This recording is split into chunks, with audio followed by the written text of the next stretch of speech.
Assalamualaikum warahmatullahi wabarakatuh. Alhamdulillahirabbil alamin, asyhadu an la ilaha illallah wa asyhadu anna Muhammadan abduhu wa rasuluh.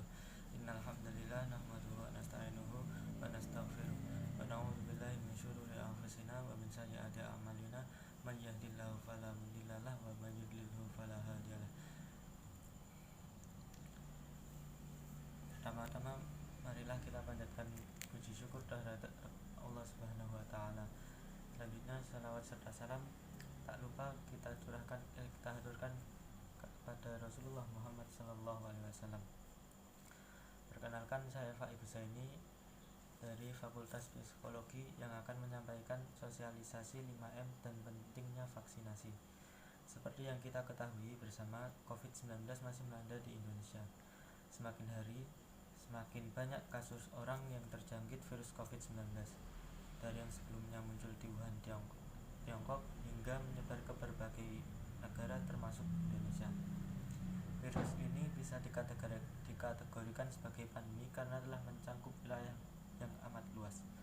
Virus yang mulanya hanya ada satu jenis itu sekarang telah berkembang dan berevolusi ke berbagai varian, seperti varian Alpha dan Delta, sehingga memunculkan beberapa kendala di negeri ini karena adanya tindakan pencegahan terhadap COVID-19, seperti beberapa upaya yang dilakukan pemerintah dengan melakukan PSBB, PPKM, dan sejenisnya.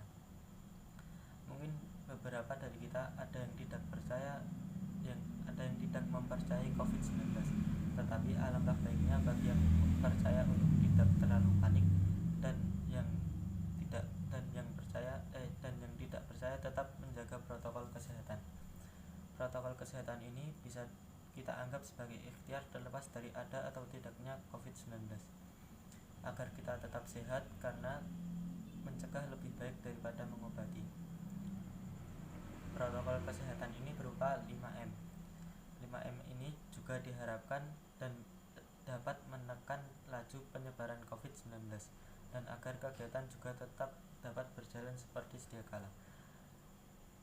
Dan meliputi apakah PPKM itu, yaitu satu, meliputi mencuci tangan, yaitu mencuci tangan secara rutin hingga bersih adalah salah satu protokol kesehatan yang cukup efektif untuk mencegah penularan virus corona. Untuk hasil yang maksimal, disarankan untuk mencuci tangan setidaknya selama 20 detik selama beberapa kali sehari, terutama saat sebelum memasak atau makan, setelah menggunakan kamar mandi, setelah menutup hidung saat batuk atau bersin. Untuk membunuh virus dan kuman-kuman lainnya, gunakan sabun dan air atau pembersih tangan dengan alkohol setidaknya dengan kadar 60%. Yang kedua, memakai masker. Pada awal pandemi virus corona tahun lalu, Organisasi Kesehatan Dunia atau WHO mengatakan bahwa penggunaan masker hanya direkomendasikan untuk orang sakit, bukan orang sehat. Namun virus COVID-19 yang merajalela hingga saat ini membuat protokol kesehatan bisa berubah-ubah seiring bergulirnya waktu.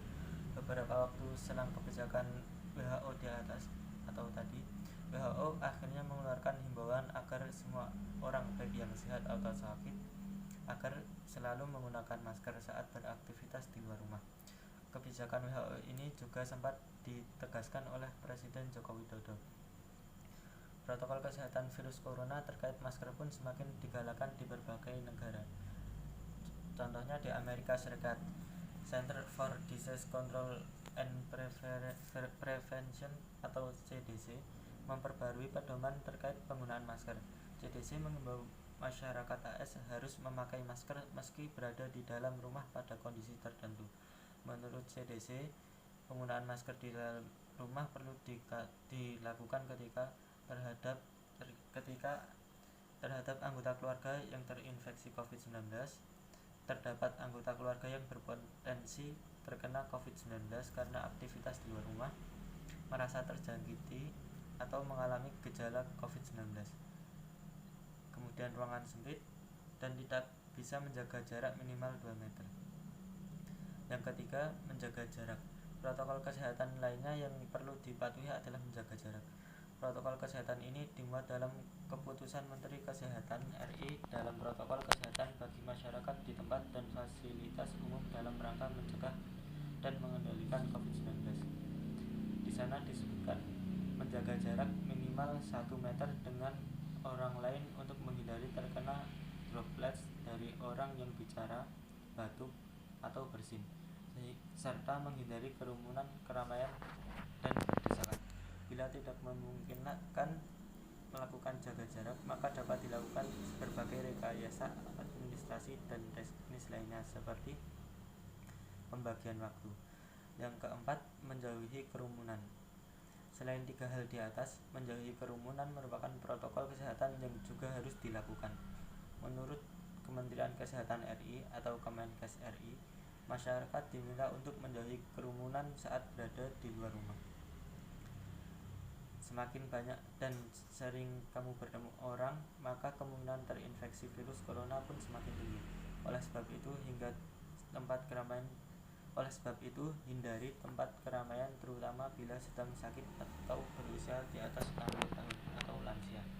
Menurut riset, lansia dan pengidap penyakit kronis memiliki resiko yang lebih tinggi terhadap virus COVID-19. 5. Mengurangi mobilitas. Virus penyebab corona bisa berada di mana saja.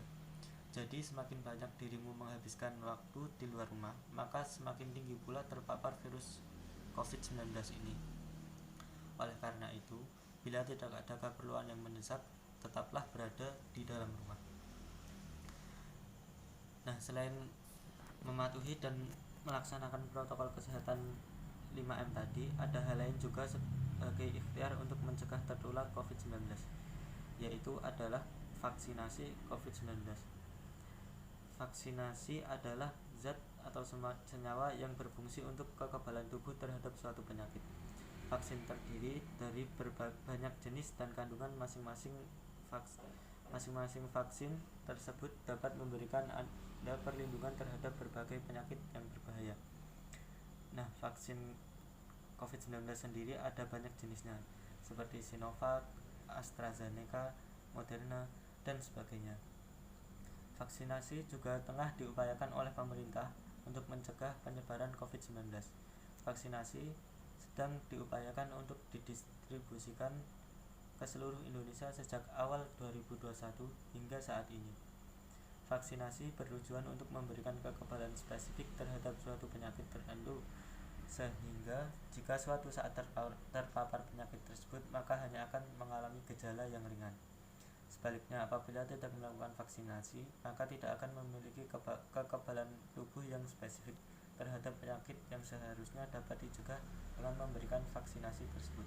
Apabila cakupan tinggi dan merata, maka akan terbentuk suatu kekebalan kelompok atau herd immunity.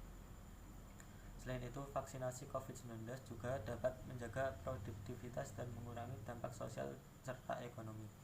Vaksinasi COVID-19 dilakukan setelah kepastian keamanan dan keampuhannya vaksin itu ada. Vaksin memiliki lebih banyak manfaat dibandingkan dengan efek samping yang dihasilkan. Vaksin dapat memberikan antibodi yang lebih tinggi dan memberikan proteksi terhadap virus COVID-19. Nah, vaksin juga sebagai ikhtiar agar terhindar dari COVID-19. Sekian dari saya, kurang lebihnya mohon maaf. Wassalamualaikum